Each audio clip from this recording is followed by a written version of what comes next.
This is going to be a fairly freewheeling conversation.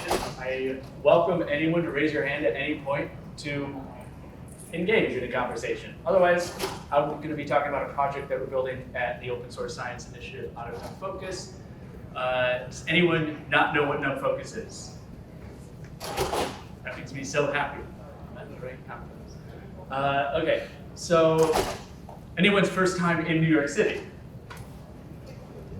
How are you getting around the city? This is a really bad city for this question because it's all numbered and lettered, but Walking. are you just walking around? Are you using anything to help navigate? Maybe just walking. Ah, nice. Okay, anyone else? All right, usually the answer, again, New York is a really bad city. I'm from Burlington, Vermont. This is a very good question, Burlington, because we don't have road signs.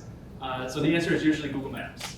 People use a map to navigate the world in which they're in to get from point A to point B. So the question becomes, if we do that in the real world, why aren't we doing that in the digital world? Particularly when it comes to open source software and open science research, or just research in general. All right, one more question. Raise your hand if you're pro Star Trek. Hell yeah. Star Wars. Fairly even. All right. Anyone want to fight about it really quick? Okay. So I'm personally Star Trek. I grew up on Star Trek. I grew up in open source, not contributing, but in this world, I am a geek at heart. I've been contributing to open source for about a decade, a little more. Not code oriented, all community building, all organization, project management, that sort of stuff.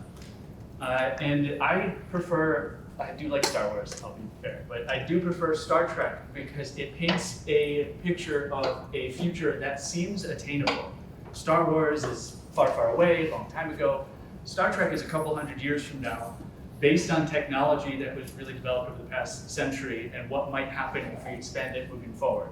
So what really interests me is how can we get to Star Trek? How can we get teleporters? How can we be an interplanetary species that's doing a lot of really, really cool stuff, solving poverty, solving hunger, all those core things that we need to do as a society. Wouldn't it be neat if we had a map that could get us there from where we are today? So this is the ambitious undertaking, ambitious task that we're attempting to do at this program. What it is at its core is a knowledge base. It's a knowledge graph. We're mapping a lot of stuff, so I'm going to scope it in a little bit.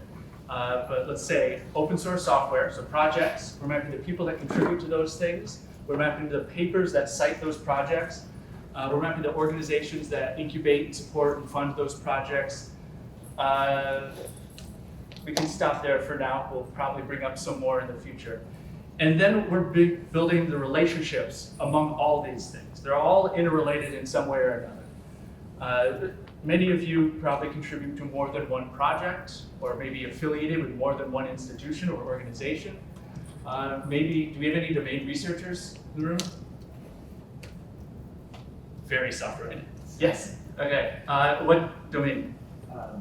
In physics, in particle characterization. Very fun. Okay, so we're mapping the tools that are used and how they're used in a specific domain. What domain uses what types of tools? And when we start doing that, we're also mapping, or measuring rather, the impact of these tools so that people might be able to determine, hey, what software needs support, what software is very important to particle physics.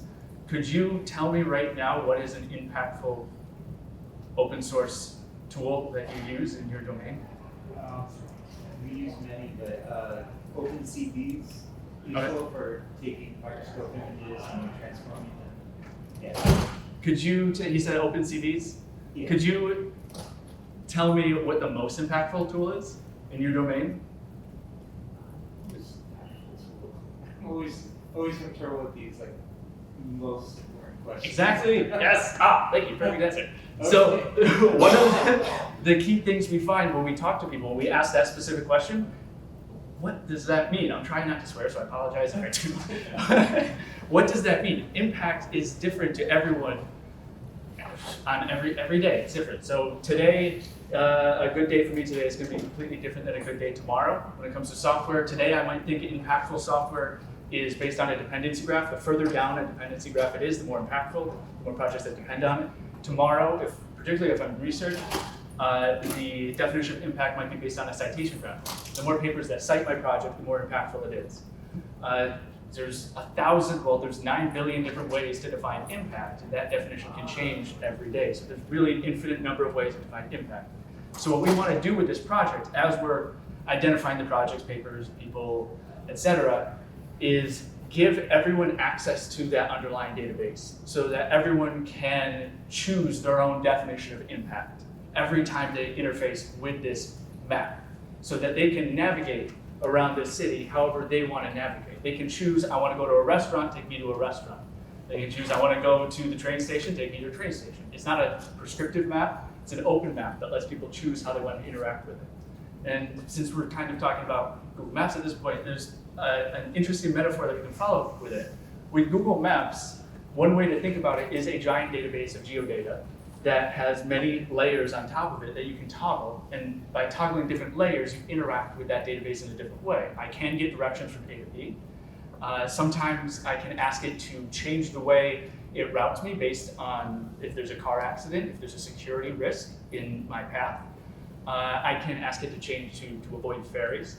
At the same time, I can completely ignore the direction capability of that interface and toggle a satellite layer and use it to measure the perimeter of my property to determine how much fence I need to buy.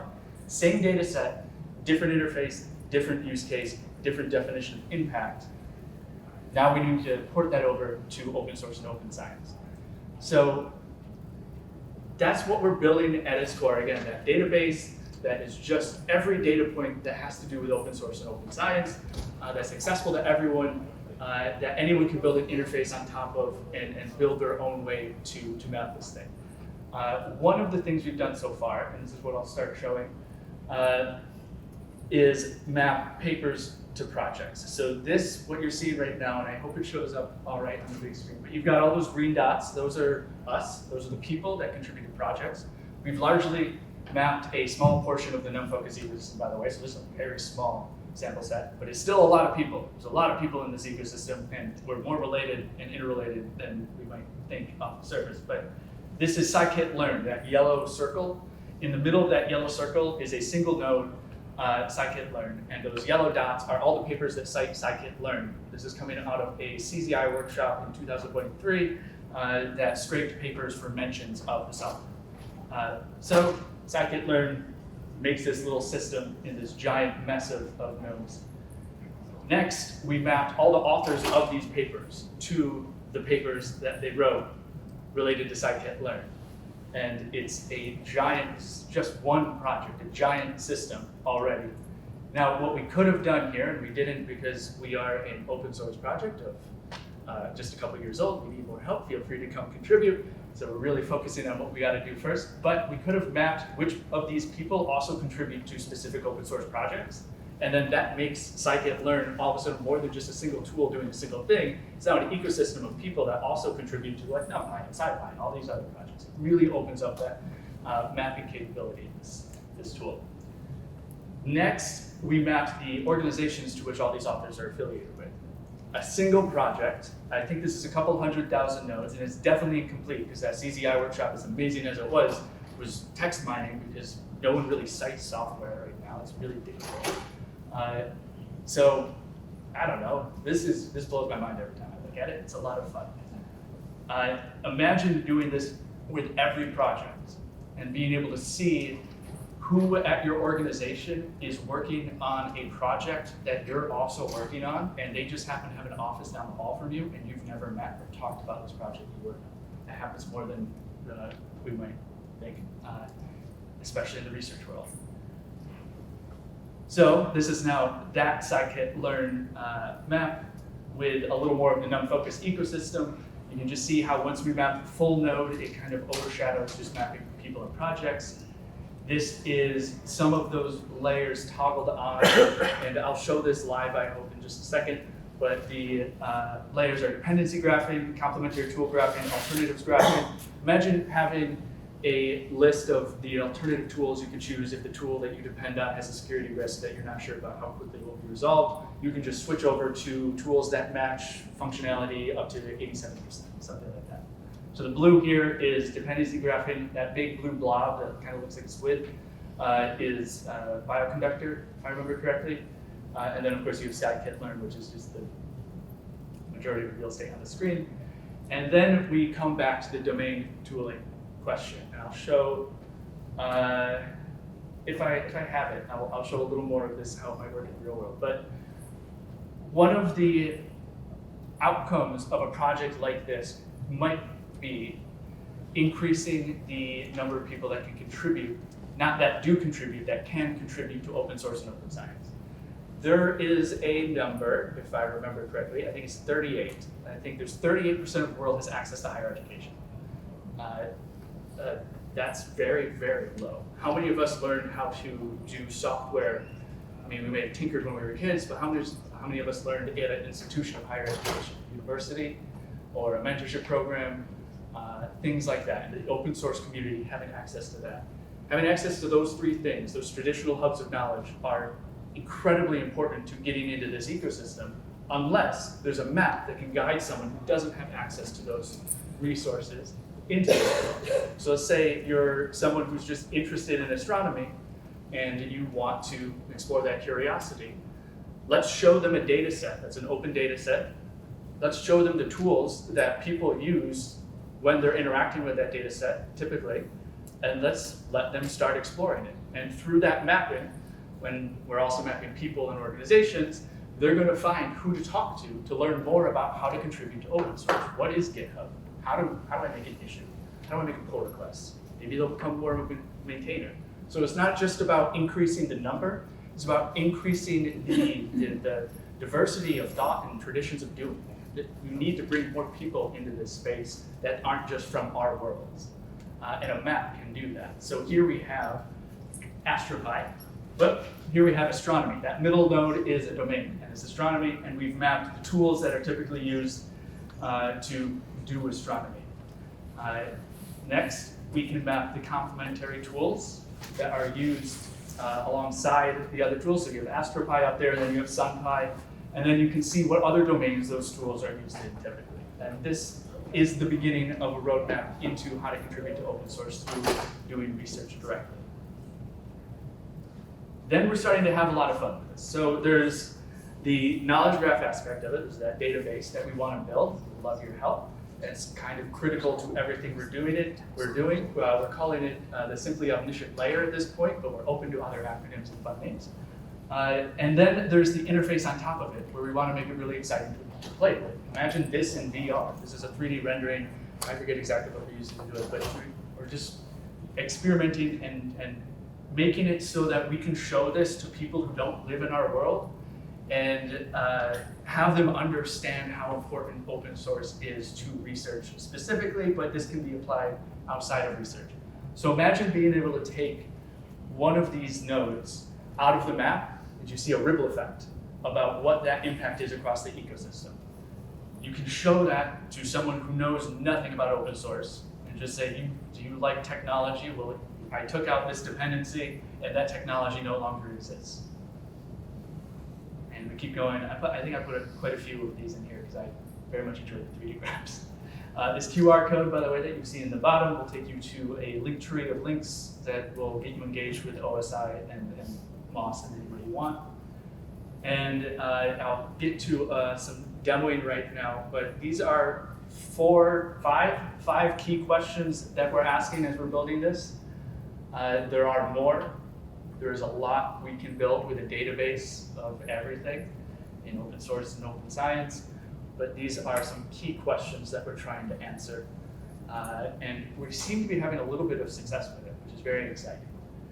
I've been spending the past several months working with the UC system to map out how they are contributing and using open source in their institutions.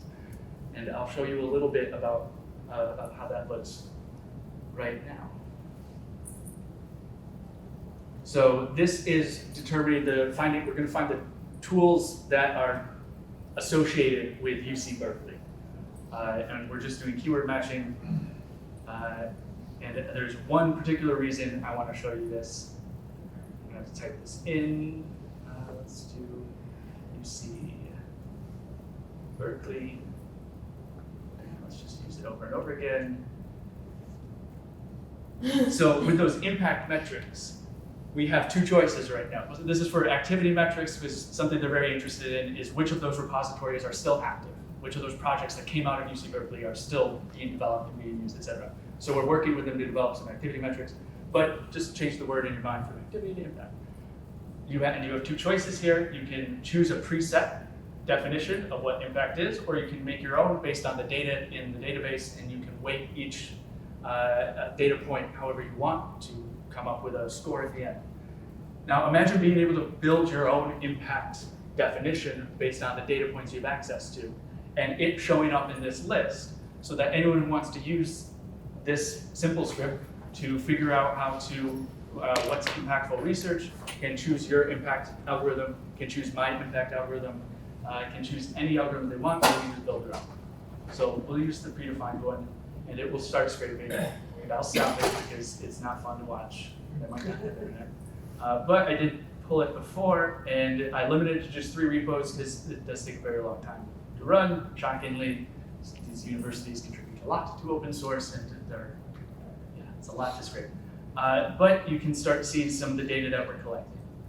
And we're starting to learn how to classify the projects. These two are very clearly syllabi. So I'm just popping up their names so you can see it. Yep. So this one is a research project. It's a framework for developing and evaluating reinforcement learning algorithms, battle with OpenAI Gym, which I've never heard of. Anyone know OpenAI Gym? Yeah? Yes. All right, when we continue to classify stuff, and the way we classify stuff, the whole point here is it's our way of doing it right now. You can come up with your way of doing it and put it into this map to render it however you want, and that's great. We can't prescribe what someone's definition of impact should be. You can only give them the tools to define their own. I'm trying to get to one particular data point here. Past that, activity score. So this is we chose the preset impact or activity metric for this, but it could be an impact, and it comes back with a score that's just easily readable. Now someone who doesn't know anything about the space can filter this for, hey, I need a score above 15 or to even consider supporting this project.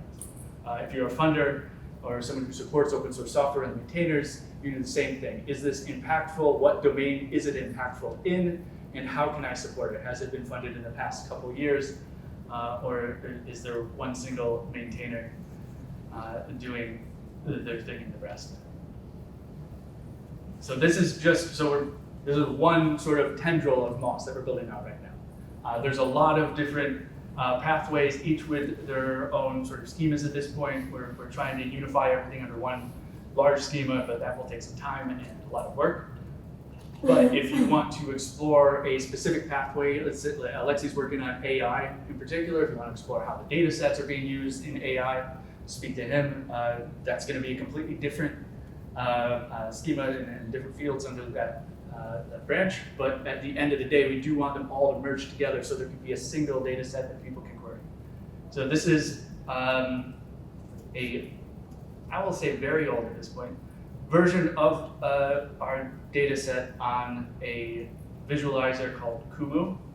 And I'll just show you what kind of it's very similar to the images I was showing you before, but here's what it might look like as people come to interact with it. I may have just broken. It's very memory intensive, and I'm on an AVITA laptop, 64 gigs, and it might crash my computer, so I apologize. So there's all people. It's a lot of fun. And simply because it is very memory intensive, I'm going to remove a bunch of people from the graph. So I'm removing anyone who has fewer than 5 commits, and this speaks to the impact aspect of this all. I've just removed some of the most impactful people in open source, but I'm here to show you something and not say these things are important. Okay, so now we'll add the organizations.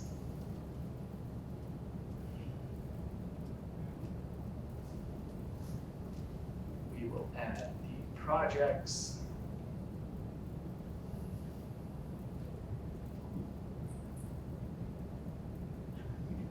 course you can see a little better. Papers. This might also break it. I forgot that this is from after we did the scikit-learn mapping, so there's a lot of papers. We'll do initiatives. I think this is everything. Data sets. Whatever. So for a use case, we've toggled these nodes. We haven't chosen our use case yet for this example, but now we can come down here, and here are the relationships that we've experimented with defining so far. You can toggle each one independently. You can toggle them all at the same time if you want to see a graph. It depends on what you want to do with this stuff. So let's say we want to find impact, and our definition is projects that are cited. It's a citation graph. Now we already saw that. Let's do dependency graph. So let's map projects to their dependencies.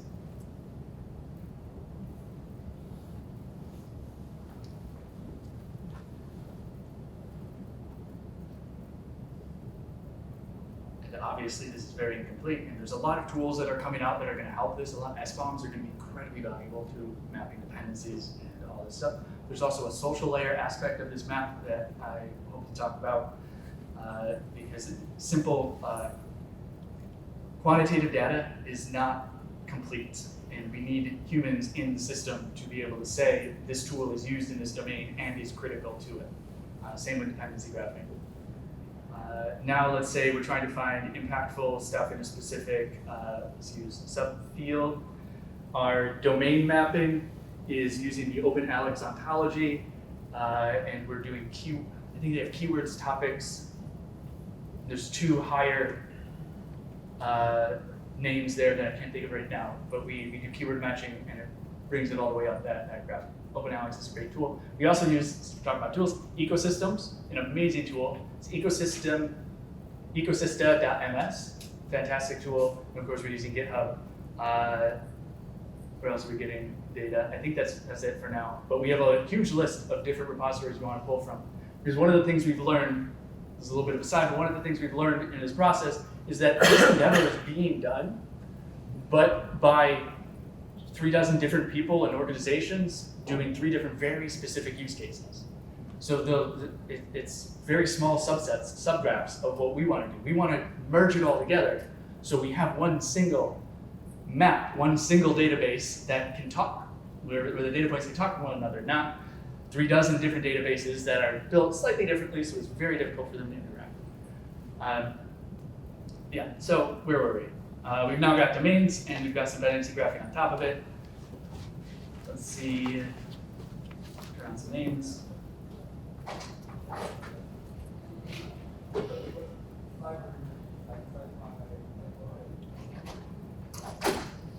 Frozen. I did prepare some very bad jokes if we freeze.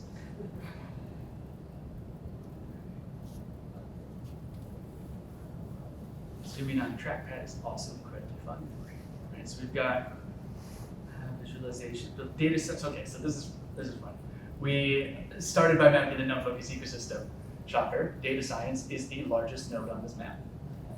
All these projects are related to data science, but there's a lot of niche domains out towards the edges as well. It's a project, here's one.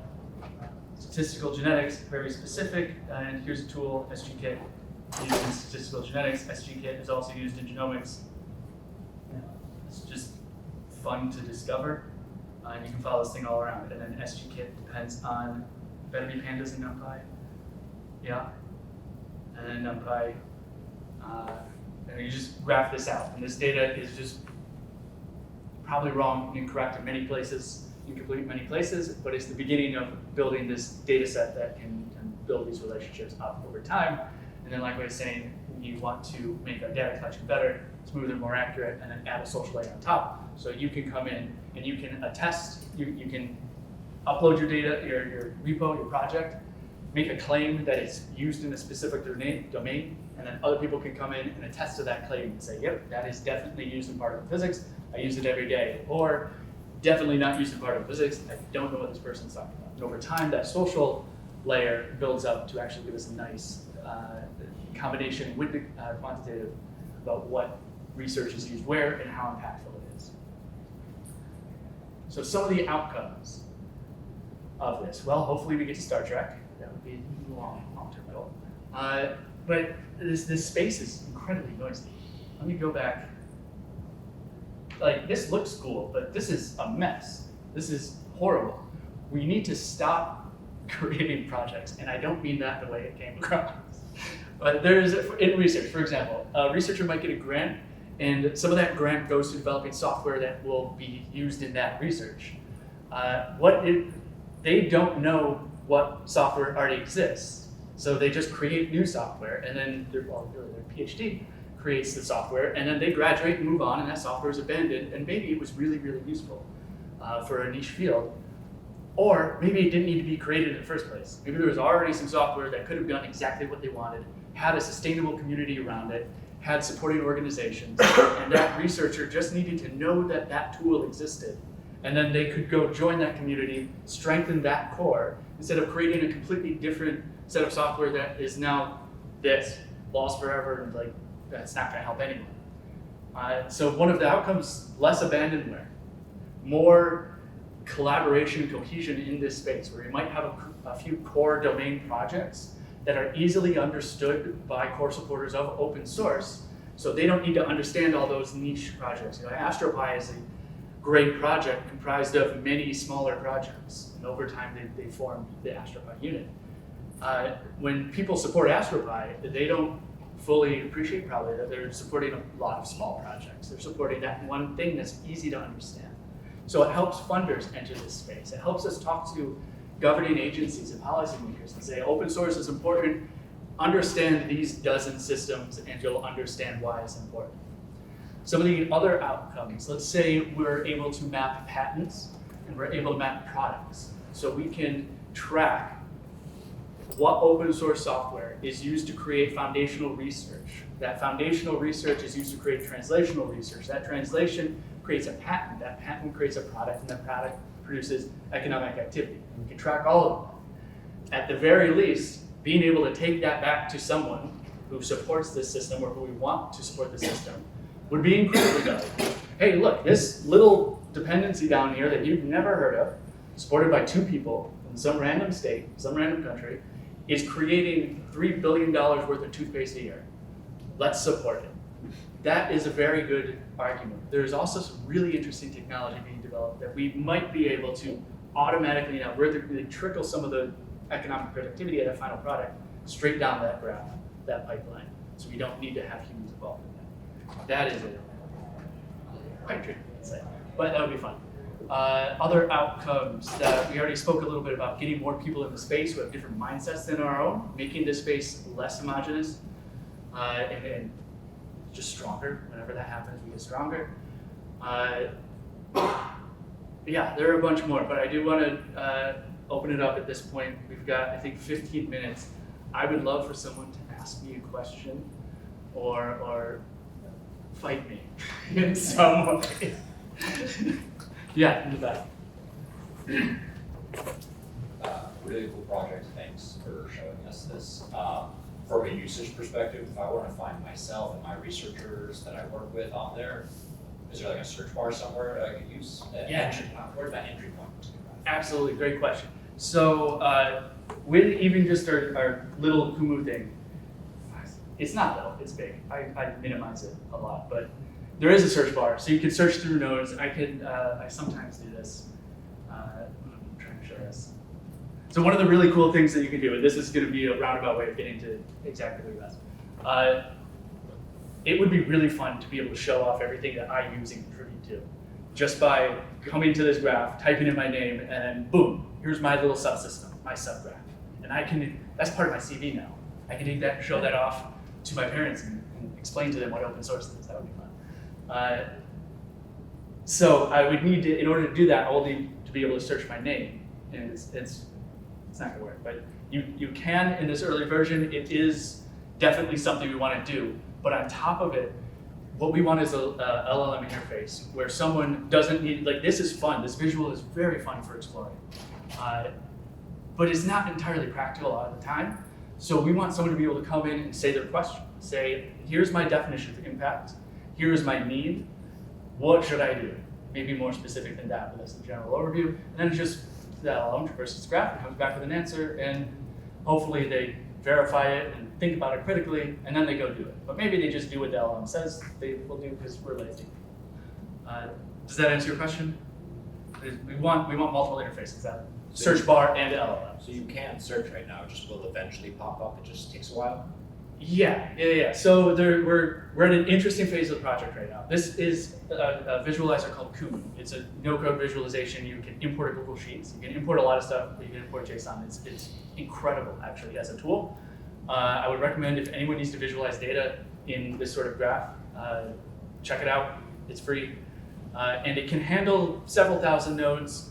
We are very much reaching its limits, and we are well past its limits. This is reaching its limits, and this is a data set from months ago.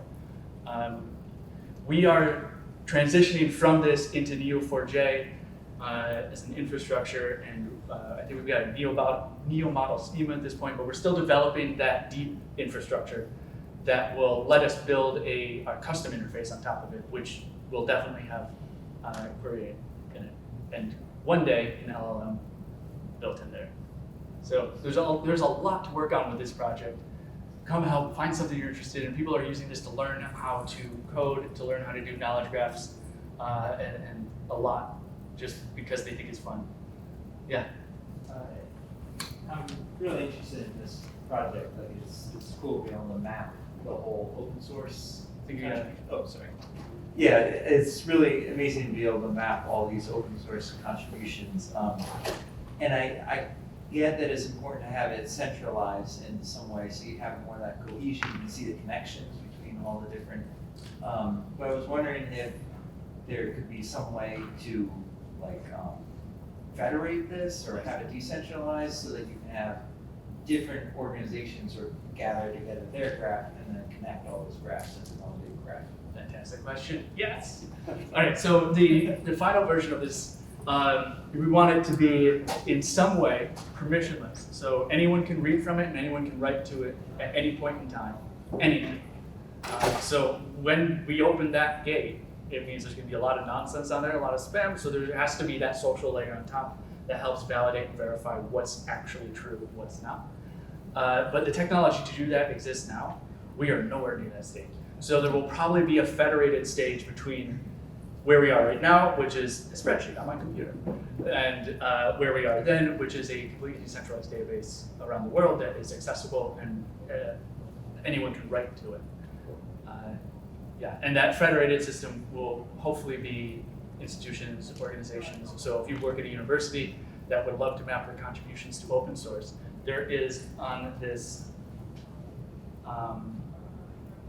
QR code a link that says Map My Institution.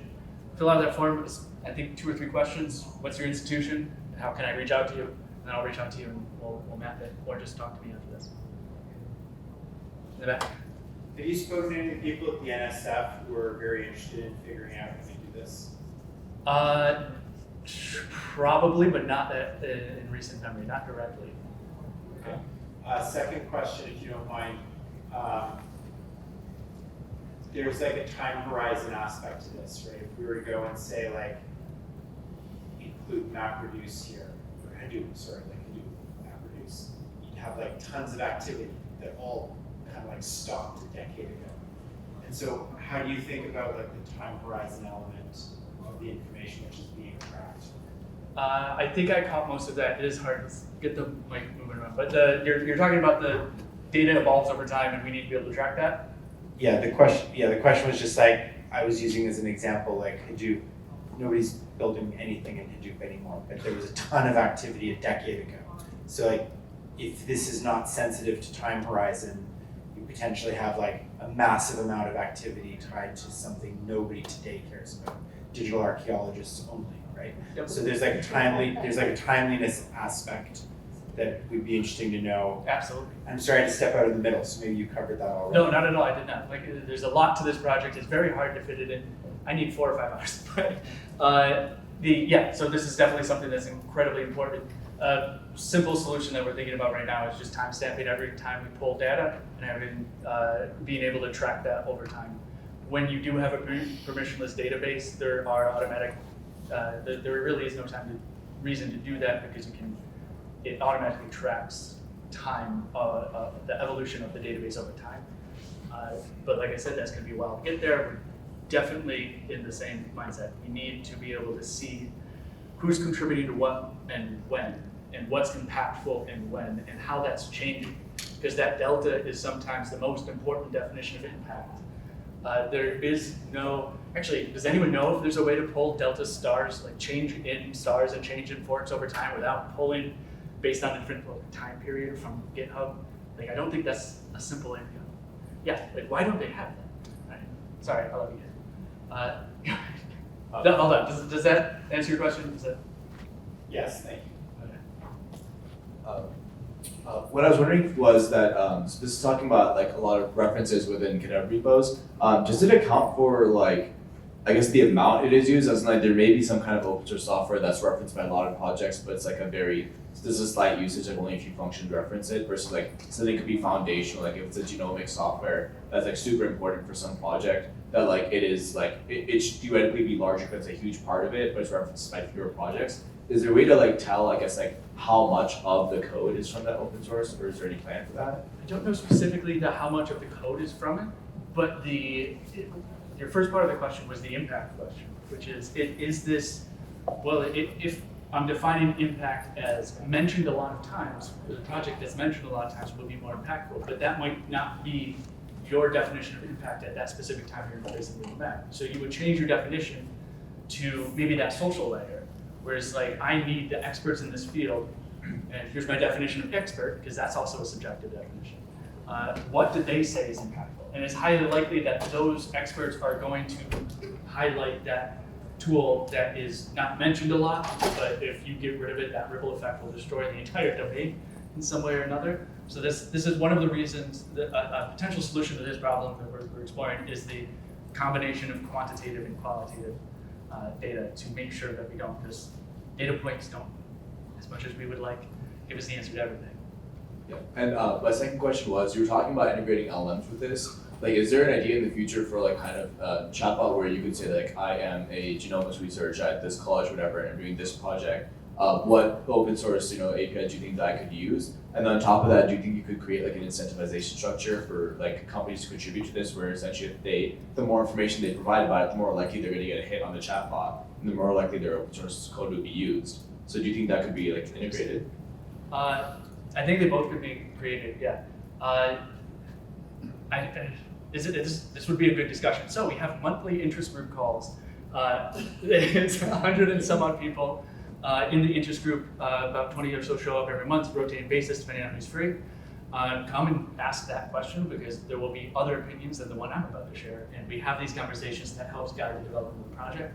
But the way I would see it is that underlying database cannot be incentivized in any way. It's just collecting the data. But someone can build an interface on top of that does whatever they want. So if that interface, but maybe there's a challenge in that, because that interface is trying to incentivize them to contribute to the database. This is a good question. Hopefully, one of the outcomes of this is that institutions are chomping at the bit to contribute to this, because they realize that, hey, we're showing off everything you do in open source, and because of that, people are coming to your company saying, you're amazing, I want to work for you, you're doing great stuff. So they're going to go, I really, really want to show off everything that I'm doing, so I'm going to add everything I can to this as fast as I can. Monetary incentive or some sort of resource incentive, I think is an interesting field to explore. So yeah, come ask that. Let's see what Boris says. Alexi. And then, hold on, Alexi works on the project. So we're gonna go to someone who doesn't work on the project yet, and then we'll go to Alexi then. So I just want to make a comment. okay. There are comments whether some feature, right, is, existing on. So we're starting to build this, right? So NumFOCUS contributed an instance in the cloud, and we have a weekly engineering meetings. It's basically the very early stage of development. If you're a developer, so we're going to do this in Python, please join us, right? Reach out to John, reach out to me. Team is also on the open source science team in general, right? So basically, and team is in the booth of open source science. You can can see him at the banner. So basically join us, and this is a very good time. This is very early, so all these ideas will influence the project, all right? And it's gonna be fun. And we're gonna actually build it, it's gonna be super useful by everybody else. So talk to us about specific engineering contributions you can make. We need data management, data sources, right? We can do this by area.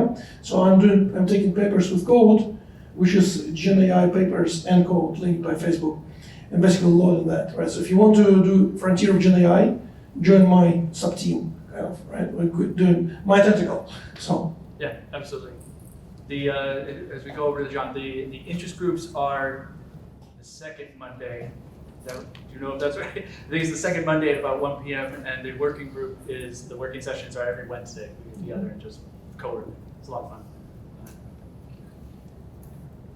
Hey, so you mentioned there's multiple definitions of what impact can be. I apologise if you mentioned this earlier on, I missed it. Are you building out a catalogue of these definitions in that it sounds really interesting, just understanding that broad space of what impact could be? Yeah.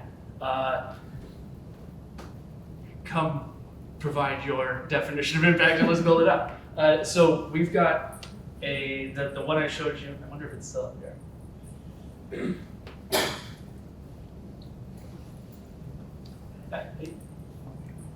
Yeah, so we've got the one predefined, which is zero thought.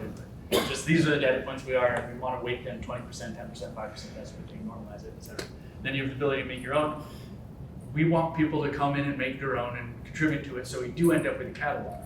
And I want individuals to do it so that someone just like hacking away who just happens to really think deeply about these things can provide an impact algorithm, maybe even anonymously, that ends up being used by everyone around the world as, hey, this is an incredibly useful impact algorithm. And I also imagine universities each having their own impact algorithm and sort of competing with one another. Hey, whose is better? Stanford's or Carnegie Mellon's, and they get to go back and forth and innovate on that, back and forth. But we don't have that catalog yet, because as Alexei was saying, we're getting past the prototype stage into the true development stage of this. So if this is something you think deeply about, come contribute and let's make some catalogs of impact.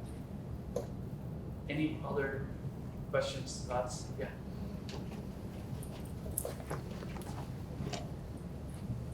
So how much do you spend time to database design? Such as like you showed earlier, there's a hierarchical search. In the hierarchical search, there's a parent, child, grandchild, and so on. Do you design specifically what would be the best, the efficient way to filter or search in the graph, like you showed earlier?